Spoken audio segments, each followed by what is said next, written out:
आज के लेक्चर में हम चॉकिंग के बारे में डिटेल में बात करेंगे। चॉकिंग क्या होता है, उसका कॉजेज क्या क्या होते हैं, साइन सिम्टम्स क्या होते हैं, उसका मैनेजमेंट क्या होता है, और उसके बाद उसका डेमो करके मैं आपको वीडियो के एंड में बताऊंगा कैसे अब्डोमिनल थ्रस्ट देते हैं, कैसे बैक ब्लोज देते हैं। तो डिटेल में इस वीडियो में बताऊंगा, आपको एंड तक देखते रहिए। तो चॉकिंग का मतलब होता है कोई भी चीज़ हमारे गले में फंस जाना। हो सकता है गले में मतलब हमारे थ्रोट में, थ्रोट मतलब क्या होता है, हमारा फेरिंग्स होता है, लैरिंग्स होता है, उसमें फंस जाता है। या अपर रेस्पिरेटरी ट्रैक में मतलब फेरिंग्स लैरिंग्स हो गया। लोअर रेस्पिरेटरी ट्रैक में भी ब्लॉकेज हो सकता है, चॉकिंग हो सकता है। लोअर रेस्पिरेटरी ट्रैक का मतलब होता है ट्रैकिया हो गया, ब्रोंकाई हो गया, ये अल्वोलिया हो गया, ये क्या है, लोअर रेस्पिरेटरी ट्रैक है। अपर रेस्पिरेटरी ट्रैक का मतलब होता है कि फेरिंग्स और लैरिंग्स से अपर रेस्पिरेटरी ट्रैक में आता है। तो कहीं पर भी चॉकिंग हो सकता है। तो चॉकिंग की वजह से क्या होता है, अस्फिक्सिया होता है। अस्फिक्सिया का मतलब होता है lack of oxygen to the body. मतलब हमारे बॉडी को क्या होता है, ऑक्सीजन की कमी हो जाती है, रिड्यूस होता है ऑक्सीजन। हाइपोक्सिया का मतलब भी क्या होता है, ऑक्सीजन की कमी हो जाती है। लेकिन चॉकिंग की वजह से जो ऑक्सीजन सप्लाई कम हो जाता है उसको हम अस्फिक्सिया बोलते हैं। और डिजीज की वजह से अगर ऑक्सीजन सप्लाई कम हो जाता है तो उसको हम हाइपोक्सिया बोलते हैं। दोनों में क्या होता है, ऑक्सीजन सप्लाई, हाइपोक्सिया का मतलब भी वही है, lack of oxygen to the body. तो अस्फिक्सिया क्यों होता है, due to obstruction of the airway. Obstruction मतलब कहीं भी हो सकता है, मतलब अपर रेस्पिरेटरी ट्रैक में भी हो सकता है, लोअर रेस्पिरेटरी ट्रैक में भी हो सकता है। तो कोई कॉमन जो ऑब्जेक्ट है जो बच्चों में ज़्यादातर मतलब चोकिंग के लिए चोक हो जाते हैं बच्चों में ज़्यादातर, वो होते हैं टॉयज हो गया, कॉइन हो गया, पीनट हो गया, इरेजर हो गया, चॉकलेट हो गया, फूड पार्टिकल हो गया, एनीथिंग, कुछ भी हो सकता है। जरूरी नहीं है कि यही चीज़ें हो, कुछ भी हो सकता है चोकिंग के लिए। क्योंकि बच्चे जो 2-3 साल के होते हैं उनको इतना आइडिया नहीं होता कि मतलब क्या खाना है क्या नहीं खाना है, और वो कोशिश करते हैं कि सीधा निगलने की कोशिश करते हैं। तो उनको चॉकिंग को ज़्यादा संभावना होती है एज कम्पेयर टू अडल्ट में। तो अडल्ट में भी चॉकिंग होता है। अडल्ट में क्यों होता है, मतलब हम ठीक से अगर खाना चबा के नहीं खाते तब हो सकता है, या खाना खाते समय बात करते हैं या हंसते हैं तभी हमारे चॉकिंग की संभावना हो सकती है।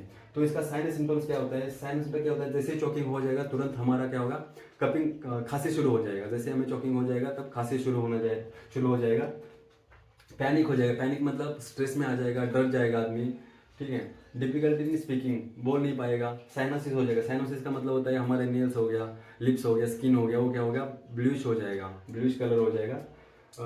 तो उसके साथ साथ क्या होगा, पेशेंट जो क्या करेगा, अपना जो नेक हो वो दोनों हाथ से पकड़ लेगा, छाती पकड़ लेगा। चॉकिंग वजह से पेशेंट लॉस ऑफ कॉन्शियसनेस भी हो सकता है। तो ये क्या है, साइनस सिम्टम्स है। उसका मैनेजमेंट क्या है, पहले हमें रिकॉग्नाइज करना है कि चॉकिंग, साइन ऑफ चॉकिंग, तो चॉकिंग है ही नहीं है। तो हमें कैसे पता चलेगा, ये हमारे साइंस है। सडन ऑनसेट ऑफ कपिंग हो गया, पैनिक हो गया, डिफिकल्टी स्पीकिंग हो गया, साइनोसिस हो गया, ये सब क्या है, साइंस है। तो हमें रिकॉग्नाइज करना है कि चॉकिंग का। तो जैसे चॉकिंग होगा तुरंत क्या हो जाएगा, कपिंग शुरू हो जाएगा।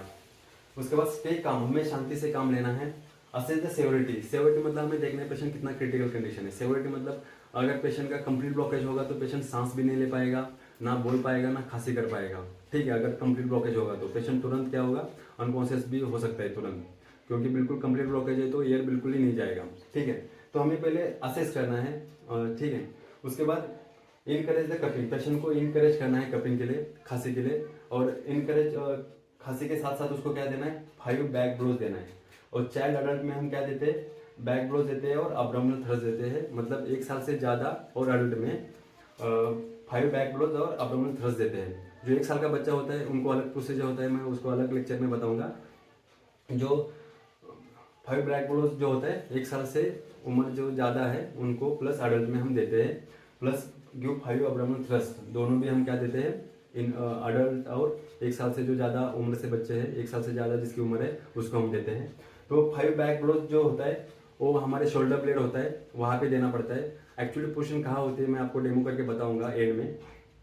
क्या करना है, हमें गिव 5 बैक ब्लोज देना है पेशेंट को। उसके साथ अगर जो फॉरेन बॉडी होता है वो अगर नहीं निकलता तो हमें क्या करना है, गिव 5 अब्डोमिनल थ्रस्ट देना है। तो अब्डोमिनल थ्रस्ट को क्या बोलते हैं, हम हिमलिच मैन्यूअर बोलते हैं। मैन्यूअर का मतलब होता है कि कोई स्किल होता है, स्किल को बोलते हैं मैन्यूअर। थ्रस्ट का मतलब होता है पुश करना है। तो अब्डोमिनल थ्रस्ट कैसे देते हैं, इनवर्ड एंड अपवर्ड थ्रस्ट देते हैं। इनवर्ड मतलब अंदर की तरफ, अपवर्ड के मतलब ऊपर की तरफ। तो मैं डेमो करके बताऊंगा। If the obstruction is not dislodge, dislodge मतलब अगर बाहर नहीं निकलता, रिमूव नहीं होता, तो हमें क्या करना है, देन कंटिन्यू 5 बैक ब्लोज यानी 5 अब्डोमिनल थ्रस्ट। मतलब वो प्रोसेस हमें कंटिन्यू करना है जब तक पेशेंट का फॉरेन बॉडी जो भी चॉकिंग हुआ है वो नहीं निकलता, तब तक हमें ये 5 बैक ब्लोज और 5 अब्डोमिनल थ्रस्ट देना है continue. If the patient unconscious check CAB, अगर पेशेंट अनकॉन्शियस होता है तो हमें क्या करना है, सर्कुलेशन चेक करना है। अगर सर्कुलेशन अपसेंट मिलता है तो अपसेंट होता है सर्कुलेशन, तो हमें क्या करना है, सीपीआर शुरू करना है। तो चलो आज हम देखेंगे डेमो कैसे करते हैं। हमने मतलब थ्योरी में पढ़ लिया कि चौकी के बारे में क्या क्या करना चाहिए, लेकिन अभी डेमो में हम सीखेंगे कि कैसे करेंगे। आपको एकदम क्लियर बताऊंगा, डिटेल में बताऊंगा, आपको आइडिया मिल जाएगी कि कैसे कैसे हम प्रैक्टिकली हम करना है। तो देखो, जब भी पेशेंट को जब चॉकिंग होता है तो पेशेंट का पहले क्या करेगा, पेशेंट खांसी करेगा। अगर बहुत एक्टिवली खांसी कर रहा है, मतलब बहुत अच्छे से खांसी कर रहा है, तो उसको हमें क्या करना है, इनकरेज करना है। अगर अच्छे से खांसी नहीं कर पा रहा है तो हमें क्या करना है, बैक ब्लोज देना है। अगर पेशेंट जैसे पेशेंट चॉकिंग हो जाएगा तो क्या करेगा, पेशेंट सीधा अपना गला ऐसे पकड़ लेगा। ठीक है, ये साइन है कि पेशेंट को चॉकिंग हुआ है, प्लस खांसी करेगा। तो अगर अच्छे से खांसी कर रहा है तो उसको हमें इनकरेज करना है। अगर पेशेंट अच्छे से खांसी नहीं कर पा रहा है या बोल नहीं पा रहा है तो हमें क्या करना है, पेशेंट को बैक ब्लोज देना है।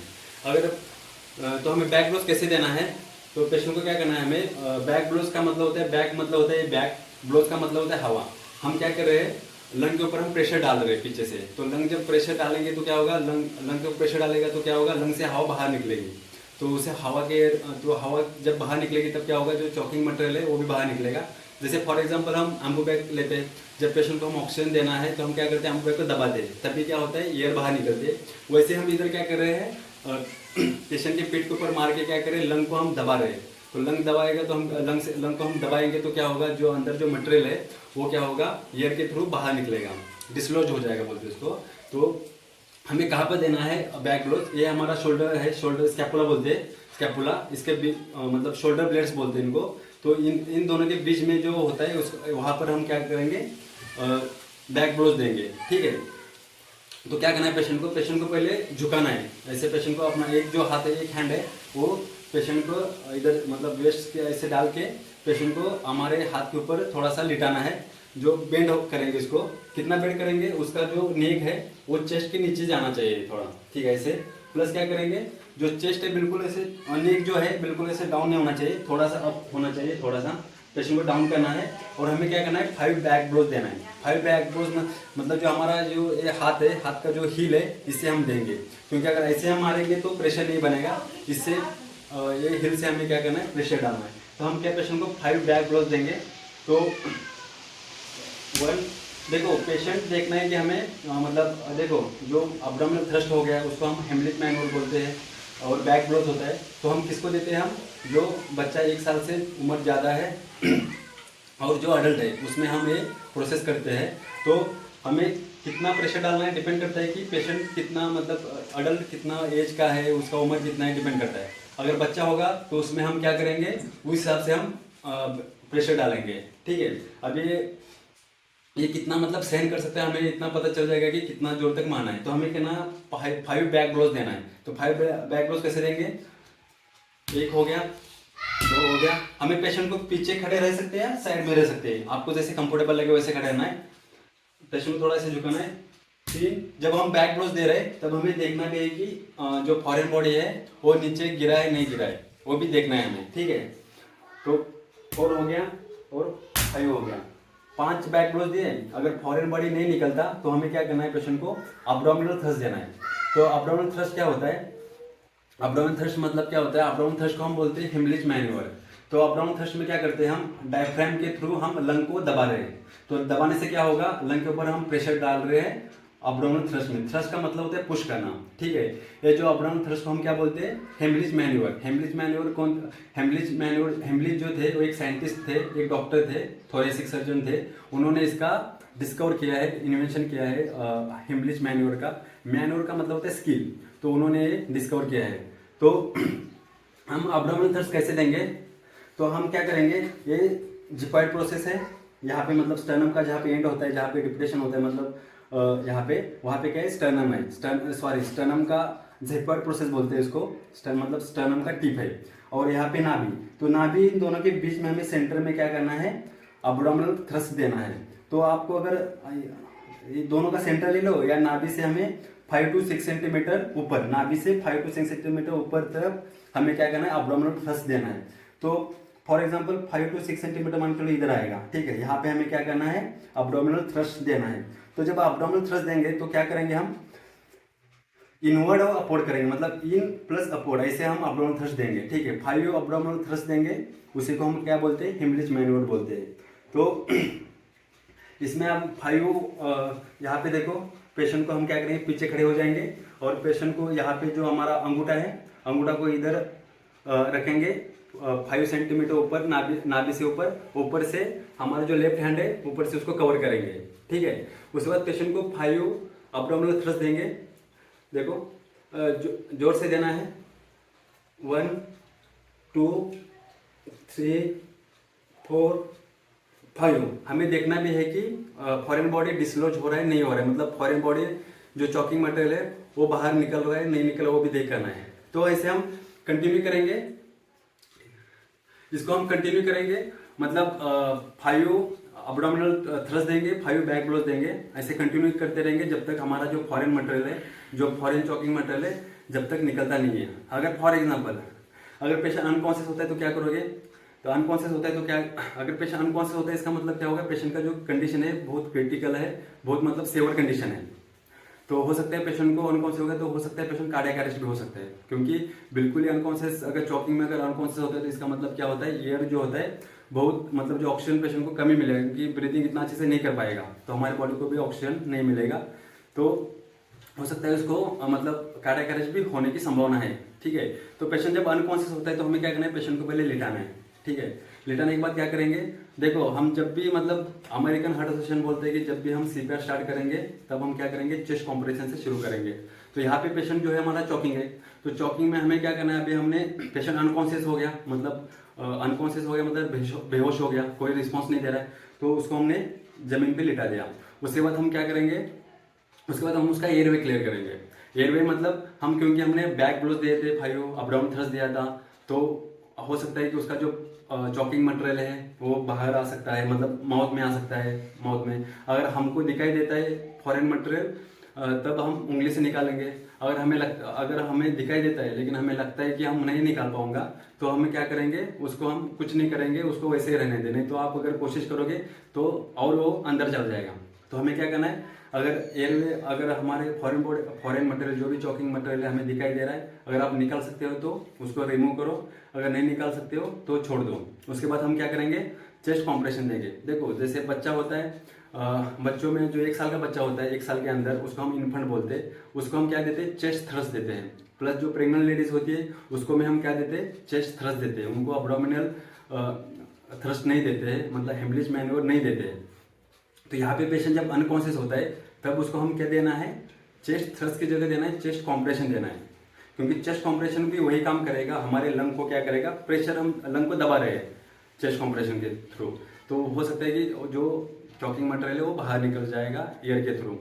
ठीक है, तो देखो कोई भी चीज़ हम प्रेशर डालते हैं तो क्या होता है, मतलब कोई भी चीज़ के ऊपर प्रेशर डालते हैं तो क्या होता है, वो एयर बाहर, मतलब एयर निकलती बाहर। जैसे एम्बू बैग का आपको एग्जांपल दिया, जैसे एम्बू बैग को हम दबाएंगे तो क्या होगा, एयर बाहर निकलेगी। बलून भी देखो, बलून को भी अगर दबाओगे तभी एयर बाहर निकलेगी। तो यहाँ पर भी हम चेस्ट कॉम्प्रेशन थ्रू क्या कर रहे हैं, चेस्ट के ऊपर प्रेशर डाल रहे हैं लंग के ऊपर यहाँ से, तो हो सकता है कि पेशेंट जो चॉकिंग मटेरियल है वो बाहर निकल जाए। तो यहाँ पे हम चेस्ट कॉम्प्रेशन देना है। ठीक है, यहाँ पे हमने फर्स्ट जैसे अनकॉन्शियस होता है तब हमें एयरवे चेक किया, क्योंकि चॉकिंग पेशेंट है तो हमें एयरवे करना बहुत जरूरी होता है। उसके बाद हमने सीधा चेस्ट कॉम्प्रेशन कर दिया। हमें सीपीआर में जब भी हम, मतलब जब पेशेंट को कार्डियक अरेस्ट होता है तब हम क्या करते हैं, पेशेंट सीपीआर शुरू करने से पहले हम कैरोटिड पल्स चेक करते हैं, और पेशेंट अनकॉन्शियस और कैरोटिड पल्स पेशेंट जो होता है, जब भी हम सीपीआर शुरू करते हैं तब पेशेंट अनकॉन्शियस होता है और क्या होता है, कैरोटिड पल्स एब्सेंट होता है, तब हम क्या करते हैं, सीपीआर शुरू करते हैं। लेकिन यहाँ पे हमने क्या किया, पेशेंट का एयरवे चेक किया, एयरवे में फॉरेन बॉडी देखा माउथ में है नहीं है। उसके बाद अगर फॉरेन बॉडी नहीं है तो हमने क्या किया, सीधा चेस्ट कॉम्प्रेशन शुरू कर दिया। ठीक है, तो यहाँ पे अगर पेशेंट अनकॉन्शियस होता है चौकी में तो हमें सीधा चेस्ट कॉम्प्रेशन शुरू करना है, और कंटिन्यू जैसे सीपीआर का होता है वैसे सेम हमें फॉलो करना है, मतलब 30 चेस्ट कॉम्प्रेशन, फिर एयरवे चेक करना है, फिर माउथ ब्रीदिंग। ठीक है, ऐसे कंटिन्यू होगा। हम चेस्ट कॉम्प्रेशन कहाँ पे देते हैं, हमारा lower half of the sternum. तो सीपीआर के बारे में मैंने अलग से वीडियो बनाया है, वो डिस्क्रिप्शन लिंक में दिया है, आप जाके उसको चेक कर सकते हैं। उसमें आपको डिटेल में समझाया है सीपीआर कैसे देते हैं, प्लस जो एडवांस लाइफ सपोर्ट क्या होता है, बेसिक लाइफ सपोर्ट क्या होता है, एडवांस लाइफ सपोर्ट में क्या क्या आता है, तो हर चीज़ वो उसके बारे में भी अलग वीडियो बनाया है, वो भी डिस्क्रिप्शन लिंक में दिया, आप उसको जाके चेक कर सकते हो। तो यहाँ पे हमने क्या करना है, continue chest compression, airway check करना है और ब्रीदिंग देना है, पल्स पेशेंट का पल्स भी चेक करना है।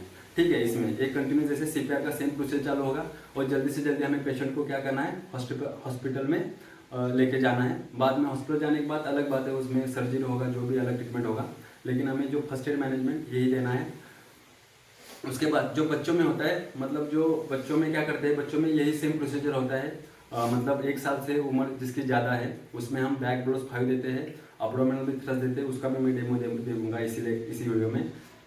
आपको थोड़ा कंफ्यूजन होगा कि हमने पल्स चेक नहीं किया और सीधा चेस्ट कॉम्प्रेशन शुरू किया है, लेकिन मतलब हमने पल्स तो चेक किया नहीं है और सीधा हमने क्या किया, चेस्ट कॉम्प्रेशन शुरू किया। लेकिन उसमें मतलब कंफ्यूजन की बात नहीं है, क्योंकि देखो यहाँ पे जब पेशेंट अनकॉन्शियस होता है तब हम क्या करते हैं, पेशेंट को अब्डोमिनल थ्रस्ट और बैक ब्लोज नहीं देते हैं। उसमें पेशेंट को हम नहीं देते हैं जब पेशेंट अनकॉन्शियस होता है तब हमें क्या करना है, पेशेंट को हमें तो प्रेशर डालना है, तो हमें उसमें चेस्ट कॉम्प्रेशन शुरू करना है। ठीक है, तो अगर पेशेंट को मतलब चेस्ट कॉम्प्रेशन देना है, एयरवे चेक करना है, ब्रीदिंग देना है पेशेंट को, और प्लस पेशेंट का पल्स भी चेक करते रहना है। तो अगर पेशेंट को कार्डियक अरेस्ट भी हो रहा है तब भी हम पेशेंट को सीपीआर तो हम दे रहे हैं। तो यही प्रोसीजर है। बच्चों में भी हमें सेम करना है। जो 1 साल से बड़ा बच्चा होता है उसमें भी हम 5 बैक ब्लोज देंगे और 5 अब्डोमिनल थ्रस्ट देंगे। ठीक है, तो बच्चों में क्या करेंगे, हम घुटने के ऊपर बैठेंगे। जिस हिसाब से अगर बच्चा ज़्यादा हाइट है तो हम खड़ा होकर भी दे सकते हैं। अगर बच्चा बिल्कुल ही मतलब 3-4 साल का है तो उसको हम क्या करेंगे, घुटने के ऊपर बैठेंगे और उसको क्या करेंगे, 5 बैक ब्लोज देंगे। 5 बैक ब्लोज क्या करेंगे, हम चेस्ट के ऊपर उसको चेस्ट से सपोर्ट देंगे और थोड़ा झुकाएंगे, इसको डाउन करेंगे और सेम हमें क्या करना है, 5 बैक ब्लोज देना है। 1 2 3 4 5। तो हमें देखना भी है कि जो फॉरेन जो चॉकिंग मटेरियल है वो बाहर गिरा है नहीं गिरा है, वो भी चेकिंग करना है। अगर फॉरेन बॉडी अगर जो चॉकिंग मटेरियल अगर बाहर नहीं निकलता तो हमें क्या करना है, पेशेंट को अब्डोमिनल थ्रस्ट देना है। अब्डोमिनल थ्रस्ट वही करना है हमें, यहाँ से क्या करना है, यहाँ पे जो जिपैट प्रोसेस होता है और इसका नाभि का सेंटर लेना है, या क्या नहीं तो नाभि से 5 सेंटीमीटर ऊपर हमें क्या करना है, चेस्ट थ्रस्ट देना है। ठीक है, सॉरी अब्डोमिनल थ्रस्ट देना है। तो हम क्या करेंगे, अब्डोमिनल थ्रस्ट में हमें घुटने पर बैठेंगे और यहाँ पे जो हमारा अंगूठा का ये है, अंगूठा यहाँ पे लगाएंगे और दूसरे हाथ से उसको प्रेशर डालेंगे।